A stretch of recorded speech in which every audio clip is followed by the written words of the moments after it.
Welcome. You're listening to The Best of Investing. I'm your host, Edward Brown. My two co-hosts, Mark Hanf and Nam Phan, are off today, but we do have two special guests. Our phone number is 888-912-1190. Use that number to answer the trivia questions for a 5-pack tanning certificate given away during this show. That certificate's not sponsored by the radio station, but by Tan Bella Tanning Salon, with 2 locations in San Francisco and 1 in Marin. Today's trivia theme is the 1930s. So we'll see how well the audience knows about the 1930s. All right, so we're going to start off with a special guest, Brad Sorosky from Transcendence Theater. And I'll tell you a little bit about what I know about Transcendence Theater, and I'm going to let Brad speak for just a little bit. So I met one of the, I think the original founders, it's got to be at least 5 years ago. And what we did was we had him give away some tickets on the show and that sort of thing. And I got to go to a couple of shows. And I got to tell you, it's like Broadway, but it's here in the Bay Area is where I've been watching them. And this last one was phenomenal, because sometimes what they've done is they've had outdoor settings, and it's really cool to be outdoors and then kind of watching musical numbers going on, etc. So, Brad, I'm going to let you take it from here. All right? Yeah, absolutely. Well, thanks for having me on. Sure, really appreciate it. Okay. Yeah, we're doing our Broadway Under the Stars concerts right now in Sonoma Valley. And we actually have our closing weekend of a show that you saw, The Beat Goes On, which is music from the 60s, 70s, and 80s. It's all pop music. We have about 15 performers we bring in from Broadway and around in Hollywood as well. And we have a 10-piece band, and we do a full-out concert with singing and dancing. It goes through all 3 decades. It's outdoors under the stars. It starts with a pre-show picnic at 5 o'clock, where we have food trucks and 7, 8 different wineries pouring wine. We have it's just really a great thing to come at 5 o'clock, and the show begins at 7:30, and the sun sets during the show, and the stars and the moon come out, and it is a magical experience. Yep. And we have Friday, Saturday, and Sunday of this show, and then it's done.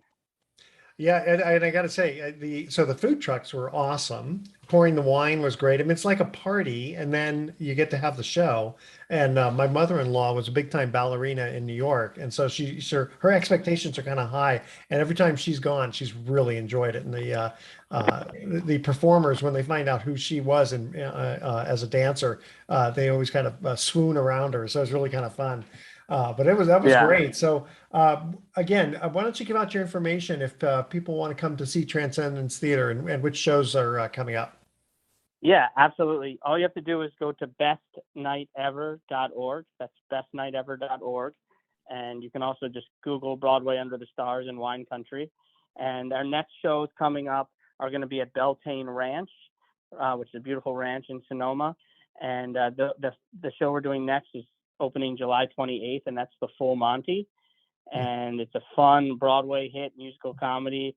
That's a full Broadway show that we're doing, and it goes for 4 weekends, Friday, Saturday, and Sunday nights, July 28th to August 20th. And then we continue on with our next concert at Beltane Ranch called An Enchanted Evening. And that's one of our concerts where we have Broadway standards and dance and some pop music. And again, that one opens September 7th, runs for 2 weekends to September 17th. All this information, food truck information, winery information, all the information about the event is at bestnightever.org. Well, and again, I can talk from personal experiences, because I've seen at least 5 shows over the last so many years. Yeah, I don't know. It's been great. I've seen them indoors. I've seen them outdoors. I just haven't seen them in outer space yet, but someday it'll come there, I'm sure. All right. Oh, wow. Brad, so again, bestnightever.org. That's a pretty easy one to remember. Again, I promise you will not be disappointed. You'll really enjoy the show. And also want to make a quick mention here. What are we making a mention for? Oh, the Tahoe Lakeshore Lodge in Lake Tahoe. They have, I think it's 250 feet of beachfront property. Check them out at the lakeshorelodge.com. When we come back, we're going to introduce our next guest, Ace Haggerty of Superhero by Design. But I am going to cut to my first commercial break and ask the first trivia question, where the theme is the 1930s. All right. So again, to my guests, if you know the answer, don't say anything yet. All right. First trivia question. Who broadcast his adaptation of War of the Worlds in 1938? He did this on the radio. All right. Call 888-912-1190. The first caller with the correct answer is going to win that tanning certificate, which, by the way, is worth over $100. Again, here it is the question. Who broadcast on the radio his adaptation of War of the Worlds in 1938? And my mom actually heard that when she was a little girl and almost ran for the hills. So that's our trivia question. All right. Stay with us. You're listening to The Best of Investing.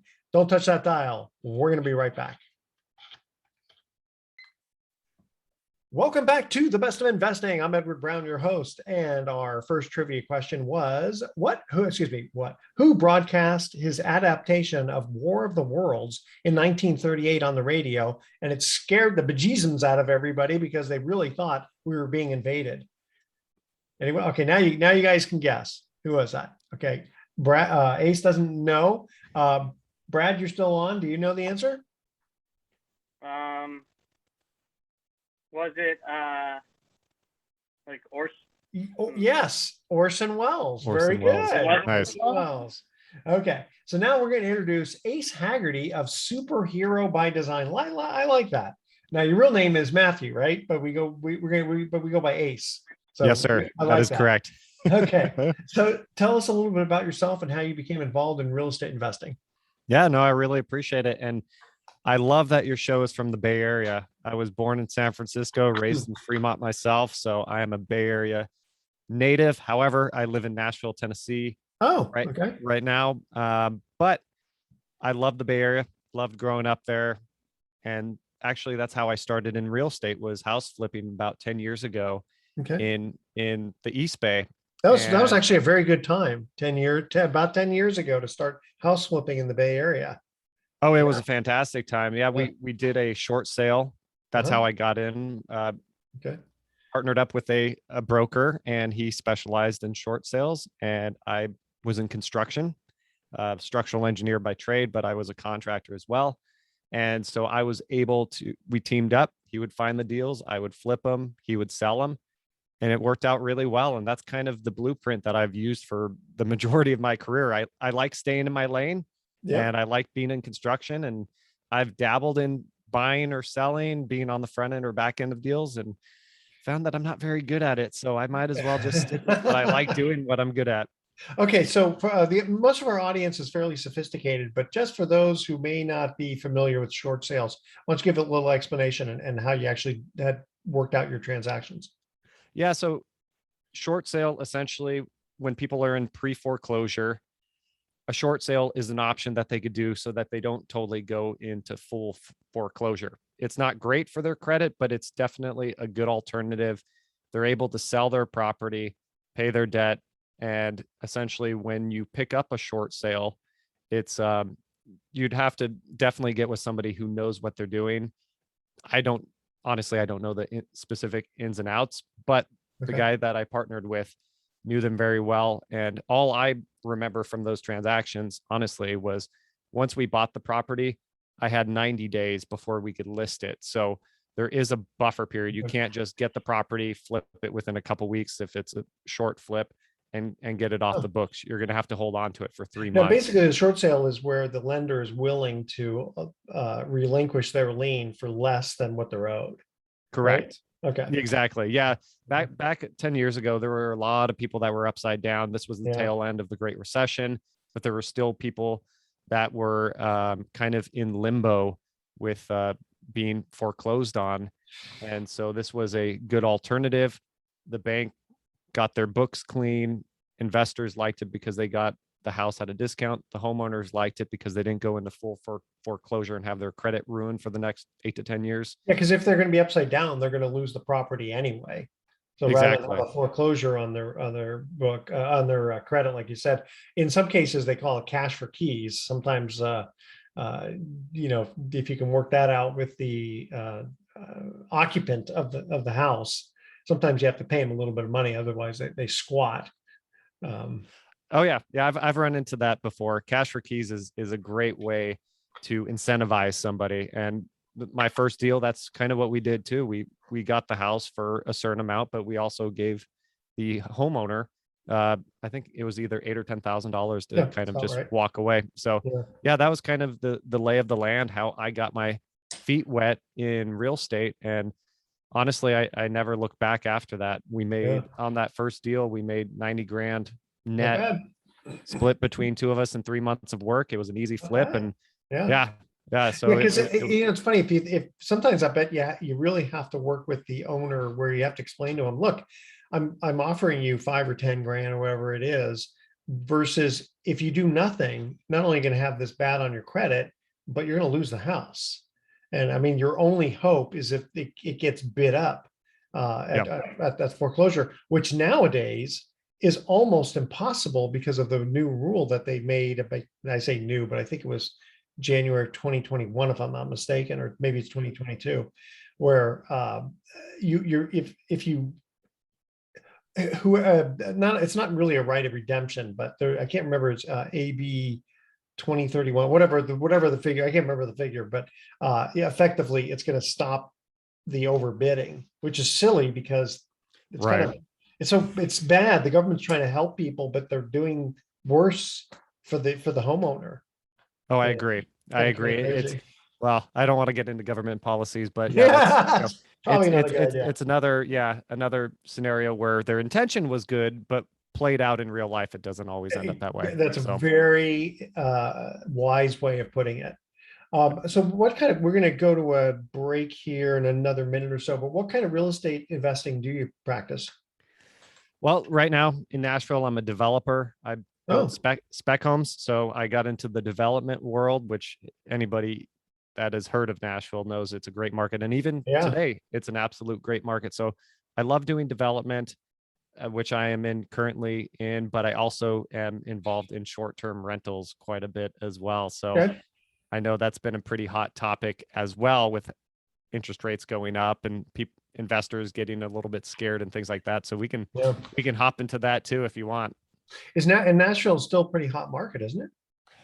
It's the craziest. I moved out there 5.5 years ago, and you would drive down pretty much any neighborhood.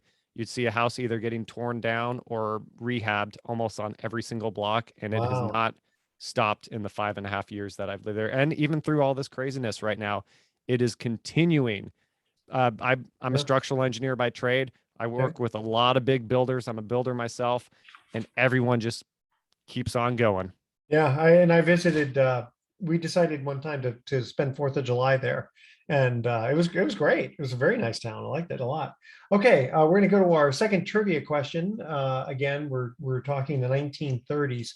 Which English king abdicated the throne in 1936 to marry an American-born divorcee? All right. Call 888-912-1190. First caller with the correct answer wins that tanning certificate. Stay with us. You're listening to the best of investing. Don't touch that dial. We are going to be right back. Welcome back to the best of investing. Again, I'm Edward Brown, your host, along with my special guest, Ace Haggerty. Second trivia question. Which English king abdicated the throne in 1936 to marry an American-born divorcee? My trivia is terrible. I usually just go for trivia night for the pitchers of beer, but if I had to take a stab, King James. No, that goes back quite a ways. King James to the Bible, 1611. No, King Edward. We love that name, Edward. Yeah, King Edward. I think it was Wallace. What was her name? Her name was Wallace. Somebody. She was an American-born actress. Gotcha. Not William Wallace, because that's a guy, but it was Yeah. Wallace something. I can't remember her first name. I think it was Wallace. Anyway, also I want to make a quick mention here for Alcatraz tours. Check them out. You can visit Alcatraz Island. Go check Alcatraz tours. Awesome. I've done it once. And it was really pretty cool because you get to see like where Al Capone was, and the guys who escaped, and how they created their paper mache lookalikes, so to speak. It's pretty cool. All right. So we're in the studio here, actually on Zoom, because you're in Nashville, right, Ace? Yes, sir. Yes, I am. And how did you get the nickname Ace, by the way? Very long story short, Okay. however, it was given to me by a group of men. I call them my tribe, actually. Okay. Okay. And it was just a part of my life where I needed to make a dramatic change. And this is where the whole superhero by design thing was created. And we did this immersion event where we got to box and fight with professional MMA fighters. Wow. And whole weekend, yeah, killing ourselves literally, physically, mentally. And at the end of it, we got around the fire as men do, Yeah. and everybody got a what we called back then a champion name. I call them superhero names, but everybody had called me Ace. And immediately when they said the word Ace, the name Ace, I was like, that's me. That's it. And I Yeah. was like, I love that name, but why Ace? Yeah. And essentially in World War II, the Oh yeah. fighter pilots Yeah. were given the name Ace if they got shot down a few enemy planes. So it Yeah. really, what they saw out of me was an extreme amount of focus. Like we were in the Oh, rings with okay. with professional fighters, and for me, they saw a level of focus just to go after my opponent, go after my enemy, and take them down the best I could. And so they saw a fight in me that wouldn't stop. Okay, so I know a little bit about MMA fighting. Now, are you actually trained in that, or you just want to? How does are you trained in that? I not trained in it. It Okay. was a an immersion weekend, a men's retreat weekend. Yeah. Uh-huh. And so we used boxing kind of as a metaphor for the masculine journey. Okay. And Cool. so, yeah, these fighters, they were amazing. Obviously, they were holding back quite a bit Yeah, I was against going to us. say that unless you're trained yourself, they're going to probably hold back. Sure. Oh, yeah. Yeah, exactly. But, they did throw out a couple blows. We did it with boxing. So it wasn't the like the jujitsu wrestling Oh, or anything like gotcha. that, just stand up boxing. Okay. And, but yeah, we gave it our all and Headgear. became, oh, yeah. Oh, Like yeah. protect yourself a little bit, or like Oh those yeah, exactly. Mouthpiece. sumo wrestling bubble things. Yeah. Protect We yourself. we didn't have those. And yeah, So- I got the wind knocked out of me a couple times. So that would have been very helpful to have then. But um And was this a church retreat? Like a lot of times, guys at the church group. yeah, this was through my mentor. It's called Undisputed Mastery. I have a life coach, for lack Oh, of a okay. better term. And it's an event he puts on. So it's usually a group of about 20 to 24 men. And it's really an opportunity for us to really make a lot of personal breakthroughs in our life, Very mentally, cool. emotionally, professionally. And that really was the turning point of my life because my story, long story short, back then I was running three businesses, the Yeah. development, the engineering. I was doing turnkey rentals as well. I had a turnkey rental company, completely spreading myself way too thin. And as we know, as entrepreneurs and specifically in real estate, we can definitely do that. And then things like my marriage started to Uh, really deteriorate. My health, I gained a lot of weight. I wasn't healthy, and mm, everything started to crumble. And 2 days before the event, my wife came up to me and said, "If you don't make a drastic change in your life, we're done." And for me, we were together for 12 years. That was rock bottom. And wow. this event happened at the right place at the right time, and that has propelled everything for the last 18 months that I've done in my life. Incredible amount of things, business related, personal related. And Yeah. this was kind of like this event was the catalyst. And then getting donned with the name Ace and Yeah. that identity has Yeah. changed my That's life awesome. trajectory And your completely. theme song is probably men, men, men, men, men. I love that. That's a great song. Yeah. That's really cool. Okay, let's head back to real estate for just a minute here. Got another. Boy, it goes fast though. I tell you, got another minute before we go to. So, what advice would you give to someone who's new to real estate investing, particularly in flipping houses? Oh man. Okay. I would Mm. say for house flipping, I made the mistake of using my own money. When I moved from California to Nashville, I sold my house, had a bunch of money that I could use to start flipping. Well, when you start using your own money for everything and don't have a W-2, that money can run out pretty quickly after a couple jobs. Yeah. And I almost wasn't able to pay for my wedding Oh because of no. that. once again, common theme, spread myself way too thin. Yeah. So my advice for people flipping is to, if you have a W-2, that's great, because then you don't have to put 100% down. You can only 10%, 20%, depending on what kind of loan you get. So, but also Robert Kiyosaki always talks about OPM, other people's money, Yeah. partner up with somebody, raise private capital. Okay. You can go so much further working as a team with getting other people on board, whether they have equity or not. And that's the amazing thing about real estate. It's as creative as you can get, and raising money is no different. Okay, we'll get into that in the next segment here. We're going to cut to our third trivia question here. In 1934, which criminal was shot and killed outside a Chicago movie theater? Call 888-912-1190. First caller with correct answer wins that tanning certificate. Again, in 1934, which criminal was shot and killed outside a Chicago movie theater? Stay with us. The Best of Investing will be right back. Welcome back to the Best of Investing. Last time for today, or actually one more time. Edward Brown here, along with my special guest, Ace Haggerty. Third trivia question. In 1934, which criminal was shot and killed outside a Chicago movie theater?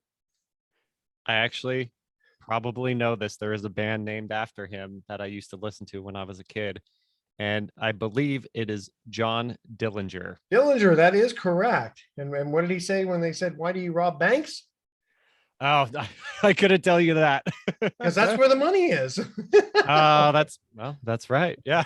All right. As I tell my guests, you got 1 out of 3. That'll get you in the Hall of Fame in baseball. Hitting 333. Not bad. There you go. All right. I'll take it.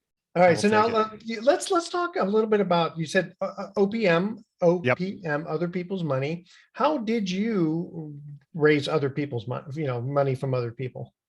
Yeah, that's a great question. So I had mentioned a turnkey rental business.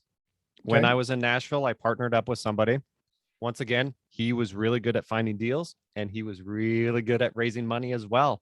Okay. And so in that business, we actually did turnkey rentals out of state. So we went to Columbus, Georgia, Cincinnati, Ohio, and we started to purchase properties there. And we built that business up very quickly. We did about 200 flips in about 3 years, and we started the business in 2019.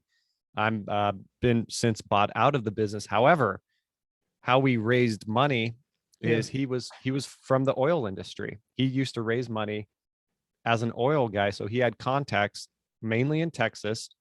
And oil, for anybody that knows the oil industry, is you can win, you can make a lot of money, you can lose a lot of money. It's like gambling almost.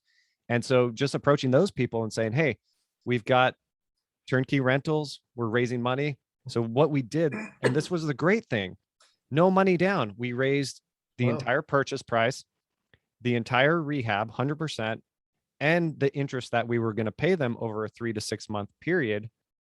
And so we were able to fully finance each project 100%, paid those investors. We gave them 12%, 2 points on the back end, and we paid them all the interest payments on the back end as well. So we're not out of pocket every month. And that allowed us to buy it, flip it, and then we would sell them to another guy in Southern California who had investors that wanted out of state turnkey properties. So now, what was your specific role during that time? My role was to set up the systems and the operations.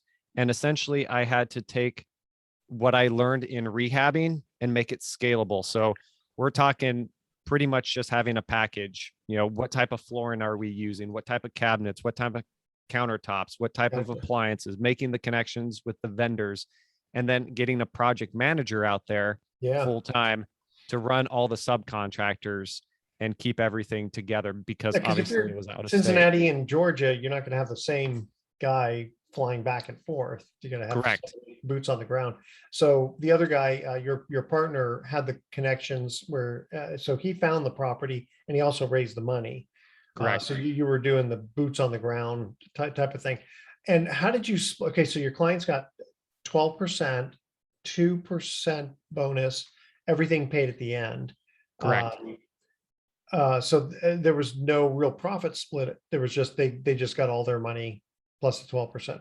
Wow, that was pretty good that you were able to raise, 10, 120%, 130% of whatever, what you needed to cover all that. You must have convinced them that the prices that you guys were paying were so low.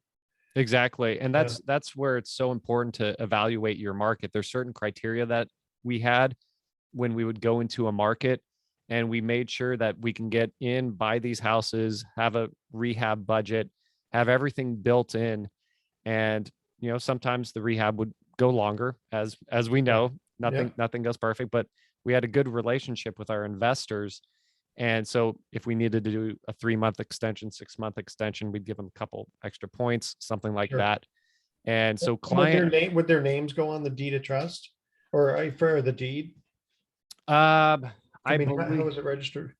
yeah, the deed, I believe, was under our name, but they had a lien on the property. Okay.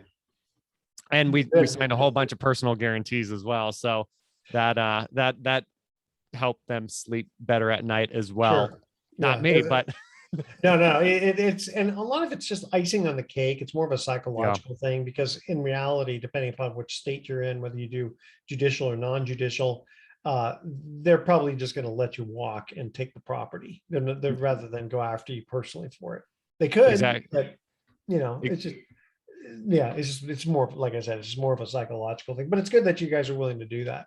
Yeah, no, I completely agree. And that's the thing I love so much about real estate is I always say to people, you're only as good in real estate as you are creative, because the more creative you can be, the Yeah. crazier things can get. Like Sure. everyone says, if they supply the money, they own 50% of the property, whatever, 50% equity. They're the money guy and you're the action guy. Well, we were just like, hey, here's our track record. Yeah. I've been flipping houses for years. This is what we do. Here's your returns. And honestly, once those investors get paid back the first time, they're lining up to throw that money back in and just recycle it. Sure. Because if they're making 12% and they get Yeah. that rolled over 3 or 4 times a year, they're not making 12%. They're making 20, 30% on their money. So they just want to keep going and going and going. And these are short-term loans. So for them, they liquidate pretty quickly. So it was not 12% annualized. It was 12% interest, and it could, if it took like only 3 months, that's actually a 48% rate of return. Yeah. Oh, yeah. Gotcha. Oh, okay. Oh, they That's made very enticing. they Yeah. made very good money. And so that's the thing. Like, yeah, we did really good rehabs, got Yeah. good tenants in. So our money raised investors were happy. The investors that bought the properties afterwards, after they were already rented, the turnkey version of them, they were happy because they get this almost brand new spanking house, new tenants and everything.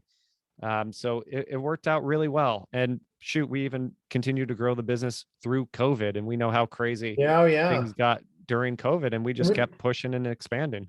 We only have about 20 seconds before we go to our next break. How did your partner find the properties? Maybe why don't you tell you what, we'll cut to a break. When you come back, see if we'll answer that question.